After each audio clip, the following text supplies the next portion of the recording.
ప్రకృతికి కోపం వస్తే దాని ముంగట మనమంతా గడ్డి పోసలతోటి సమానమని ఈ వానలు వరదలు మనకు గుణపాఠాలు నేర్పుతున్నాయి.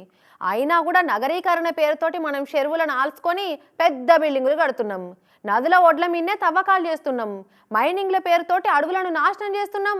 అందుకేనేమో ప్రకృతి కూడా ఇక జాలాపుర్రి అని వార్నింగ్ బెల్స్ మోగించినట్టే అనిపిస్తుంది ఈ ములుగు దిక్కైన ముచ్చట చూస్తుంటే. సుడురి రోడ్డు పంటున్న చెట్లన్నీ ఎట్లా కూలిపోయినాయో.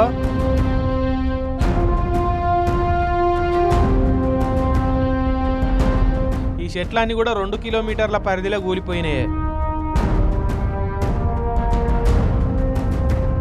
ములుగు జిల్లాల తాడిచెర్ల తామిడేరు నడుమున్న జంగల్ల చెట్లన్నీ పుట్ట పుట్ట కూలిపోయినాయి. ఒక్కటి కాదు రెండు కాదు 50,000కు మీదనే చెట్లన్నీ ఏర్లతో సహా ఆకులు రాలినట్టు నేల కూలిపోయినాయి.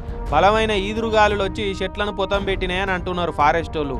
టోర్నడోలు అంటారు చూడురి, అమెరికా దిక్కు ఎక్కువ వస్తుంటాయి ఇటువంటి సుడిగాలులు, ఇండ్లనే గాలి లేపకపోతుంటాయి. అగో గసొంటి టోర్నడే వచ్చి చెట్లు కూలిపోయినాయి అని అంటున్నారు ఫారెస్ట్ వాళ్ళు. నయం జంగాల్లో వచ్చింది సుడిగాలి కాబట్టి ఏం కాలే, కానీ అదే ఊర్ల పొంటి ఇదే సుడిగాలి వస్తే ఇంకా డేంజర్ అవుతుండే, చాలా మంది ప్రాణాలు పోతుండే, ఇండ్లు కూలిపోయేటి. కానీ కిస్మత్ మంచిగా ఉండి జంగాల్లో వచ్చిందని ఊర్ల పొంటి జనం కూడా ఊపిరి పీల్చుకుంటురట.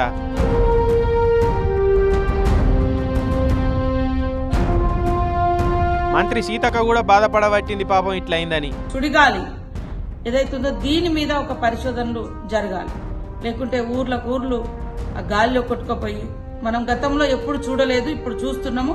దీని మీద ఖచ్చితంగా పరిశోధన చేయాల్సిన అవసరం ఉంది. 50,000 చెట్లన్నీ ఎవరో వచ్చి పొతం పెట్టినట్టు కూలిపోయింది చూసి పబ్లికే కాదు ఫారెస్ట్ వాళ్ళు కూడా బీరిపోతురు. ఇదివరకు ఎన్నో వానలు వరదలు చూసినాం కానీ ఇట్లా చెట్లు కూలిపోవడైతే చూడలేదు, అసలు సుడిగాళ్ళని కూడా చూడలేదని ఇచ్చంద్రపోతున్నారు. అందుకే ప్రకృతికి ఎవరు ఎదురు పోవద్దని చెప్పేది. కానీ వింటున్నామా మనం? జంగళ్ళు కొట్టేసి రియల్ ఎస్టేట్ వెంచర్లు వేయబట్టే, గుట్టలు కొండలు దవి మైనింగులు చేయబట్టే, సముద్రాలు దవి జీవాలను చంపబట్టే. ప్రకృతికి కోపం రమ్మంటే రాదా అని అనబట్టిరు పర్యావరణం వాళ్ళు ఇవన్నీ చూసి.